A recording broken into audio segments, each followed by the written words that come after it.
Daniel had long stopped believing in surprises. His life had become routine, filled with the responsibilities of raising his daughter Lily alone. At 32, he was both father and mother, protector and provider. His hands carried the roughness of carpentry, yet his heart carried the tenderness of a man who had known loss, sacrifice, and unconditional love. For him, love was a story that belonged to other people, people who had time, energy, and freedom. But life has its own way of breaking patterns.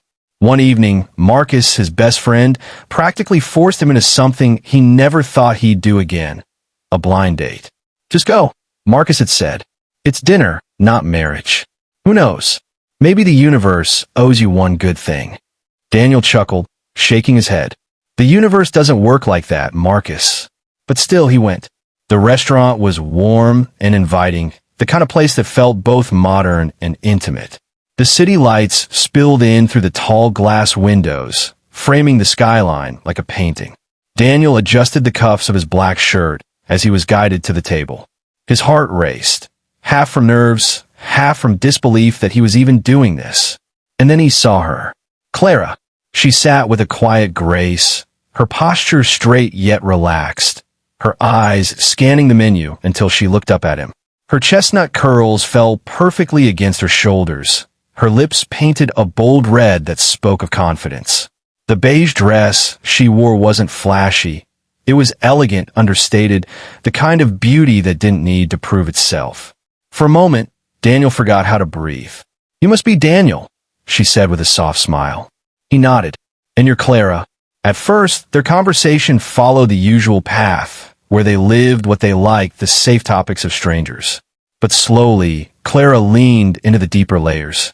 Daniel found himself talking about Lily, about the struggle of being a single dad, about the late nights and the small victories. Normally, when he mentioned his daughter, he braced for polite nods or the awkward shift of someone disinterested. But Clara didn't look away. Her eyes softened, and she asked questions, real, thoughtful questions. "That must take strength," she said gently. "Most people don't realize how much love and sacrifice goes into raising a child alone." Daniel felt something stir inside him. Respect, connection, maybe even hope.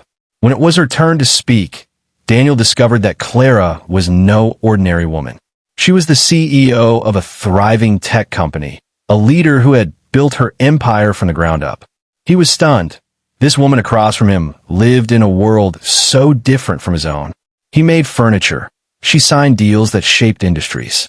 And yet, Clara didn't boast. She didn't list her achievements like trophies. Instead, she talked about the loneliness of leadership, the pressure of being admired for her position rather than known for her heart. "For most people," she confessed, "I'm a title, not a person. But I don't want to be someone's prize. I want to be someone's partner."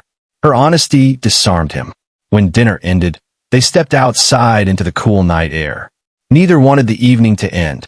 Clara paused by her car, looking at him with eyes that held both strength and vulnerability.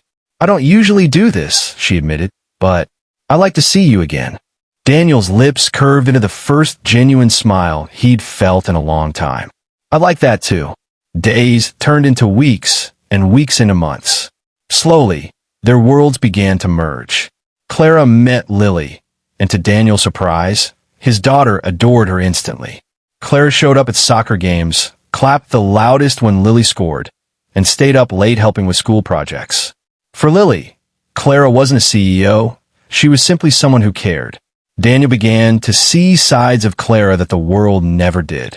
The way she laughed when Lily made silly jokes, the way she cooked pancakes with them on Saturday mornings, the way she sat on the floor, cross-legged, helping with math homework as if she had no empire waiting on her.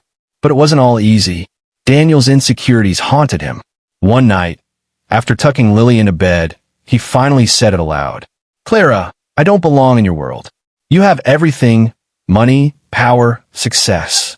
And I'm just a carpenter trying to raise my daughter." Clara looked at him for a long moment, then stepped closer. She placed her hand on his chest, right above his heart. "Daniel," she whispered, "do you know why I'm here with you? Because with you, I'm not a CEO. I'm not a title. I'm just a woman who feels seen." Do you know how rare that is? You don't need to match my wealth. You already match my soul. Tears pricked his eyes, but he blinked them back. From then on, Daniel stopped doubting and started believing. Not just in Clara, but in love itself, the kind of love that was patient, kind, and fearless. For Clara, Daniel and Lily became more than a family she joined. They became the home she had been searching for. And for Daniel, Clara wasn't just a partner. She was proof that sometimes life's most beautiful chapters come when you least expect them. What was meant to be a simple blind date became the kind of love story people dream of. Because true love isn't about perfect timing or perfect people. It's about imperfect souls who find each other and choose each other every single day.